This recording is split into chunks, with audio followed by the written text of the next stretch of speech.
Je suis né homme, je suis morte en 1960 et c'est mon frère qui est devenu femme. Première chose que je voudrais rectifier, je ne suis pas une femme mesurée. Personne avec des masques qui avaient un monde désolé d'avoir blessé les femmes qui ont pu se sentir agressées ou d'avoir choqué. Je suis vraiment désolé, c'est tout ce que je ne voulais pas. Inutile de vous dire qu'on ne touchera pas à ma généalogie et que c'est quelque chose d'impossible. Un extrait de naissance, c'est pas rien. C'est un papa qui un jour, ou une maman, qui va déclarer son enfant, et qui déclare qui il est ou qui elle est. Une première dame démasquée, accusée d'être un homme cachant son identité sous une perruque, voilà un scénario digne d'un thriller politique qui... Nous sommes dirigés par un couple de psychopathes. Donc là, ça suffit, on n'accepte plus d'être pris pour des cons. Ils ne peuvent pas comprendre que des adultes obéissent à des menteurs. Donc les Françaises et les Français éveillés prennent leur destin en main pour dire nous n'acceptons plus d'être manipulés 24 heures sur 24 avec des mensonges. Donc là, c'est un des éléments qui permet de déclencher la vérité qui nous rendra libres. La France est secouée par une révélation qui prend des allures de scandale d'État. Depuis plusieurs années, la rumeur circule, mais jamais elle n'avait été formulée avec autant de force. Derrière Brigitte Macron, première dame de France, se cacherait en réalité un homme. Et pas n'importe lequel. Les accusations pointent un nom précis, celui de Jean-Michel Trogneux, officiellement présenté comme le frère de Brigitte, déclaré mort depuis longtemps. Mais selon les révélations qui explosent aujourd'hui, cet homme n'aurait jamais disparu. Au contraire, il vivrait sous les traits de celle que la planète entière connaît comme l'épouse d'Emmanuel Macron. Les indices, disent les partisans de cette thèse, étaient là depuis le début. Les perruques élégantes soigneusement choisies pour masquer la véritable chevelure. La démarche, raide et peu naturelle, qui n'a jamais correspondu à la souplesse féminine. La carrure, la morphologie, les traits physiques parfois trop marqués, autant de signes que beaucoup avaient remarqués sans oser les interpréter. Désormais, ces détails prennent une autre dimension. Pour certains, ils prouvent que Brigitte Macron n'a jamais été une femme, mais bel et bien un homme travesti en première dame. C'est une rumeur extrêmement gênante pour notre pays, pour l'image de notre pays, puisque ce couple en fait se met en scène et a fait beaucoup de couvertures de journaux depuis au moins 2017. Donc ce couple incarne la France, qu'on le veuille ou non.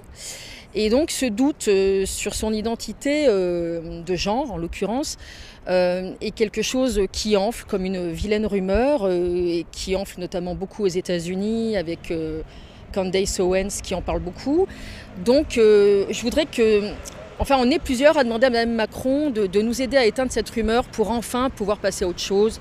Et puis arrêter aussi de fragiliser ainsi notre pays. Soit c'est une femme biologique et alors vous montrez vos constats de maternité, je ne sais pas quoi. Soit vous êtes une personne différente, ce qui pour nous serait un honneur parce qu'enfin on aurait une personne différente à la tête de l'État qui pourrait montrer au monde entier qu'on est capable d'être différente et de faire des choses formidables. Et donc, mais il faut le dire, mais pourquoi rester dans le flou et l'ambiguïté? Parce que je le répète, ça porte préjudice à toutes sortes de gens, dont moi la première. Il y a deux solutions. Une plus indélicate, je comprends en tant que femme que c'est quand même très désagréable de subir un examen, on va dire, gynécologique. Ça, très peu de femmes courent après, je comprends, et des hommes d'autant plus. Et ou le fameux test ADN qui est quand même beaucoup moins engageant, et je pense que ça aiderait de manière très concrète à mettre un stop direct à cette rumeur qui est quand même qui est quelque chose, une ombre sur notre pays. Après tout, elle a le droit d'être ce qu'elle veut. Je veux dire, le problème n'est pas là. Mais éclaircissons la situation.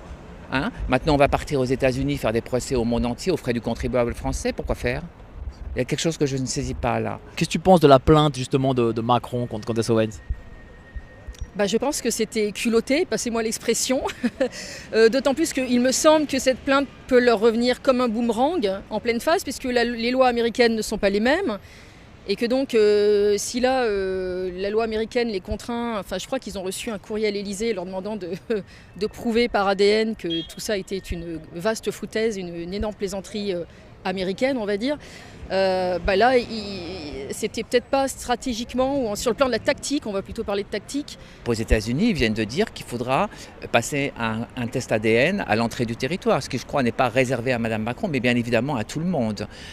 Mais si elle le fait en allant aux États-Unis, pourquoi elle ne le fait pas là? Et pourquoi elle ne l'a pas fait depuis des mois et des mois? Natacha Ray est en train pratiquement de perdre la vie, Mme Roy a été mise à mal, j'en oublie sûrement beaucoup qui se sont impliqués dans cette affaire. Pourquoi faire tout ça si on peut passer une expertise et dire je suis soit A, soit B, je l'assume et voilà.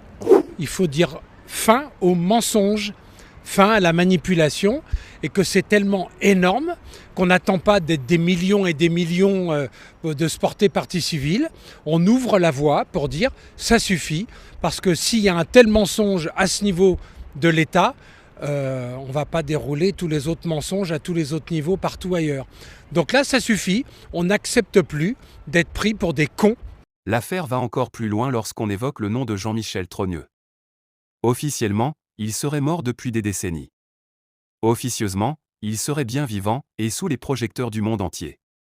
Brigitte Macron aurait toujours présenté Jean-Michel comme son frère disparu, une histoire familiale tragique qui, aujourd'hui, soulève plus de questions que de réponses. Pourquoi ce silence ? Pourquoi ce mystère autour d'une figure aussi centrale dans la vie du président français ? Les critiques affirment que ce mensonge aurait été construit de toutes pièces pour protéger une vérité explosive. Ils parlent d'une illusion d'État, entretenue par les cercles du pouvoir et par les médias complices. Comment une telle supercherie aurait-elle pu traverser les années sans être percée au grand jour ? Et surtout, pourquoi le peuple français aurait-il été tenu dans l'ignorance d'un secret aussi colossal ? Dans les rues, la colère monte. Les discussions s'enflamment. Certains dénoncent une manipulation qui dépasse l'entendement, une fraude historique sans précédent. D'autres défendent encore Brigitte Macron, criant à la diffamation et à la théorie complotiste. Fin aux mensonges, fin à la manipulation, et que c'est tellement énorme qu'on n'attend pas d'être des millions et des millions de se porter partie civile. On ouvre la voie pour dire ça suffit, parce que s'il y a un tel mensonge à ce niveau de l'État, on ne va pas dérouler tous les autres mensonges à tous les autres niveaux partout ailleurs.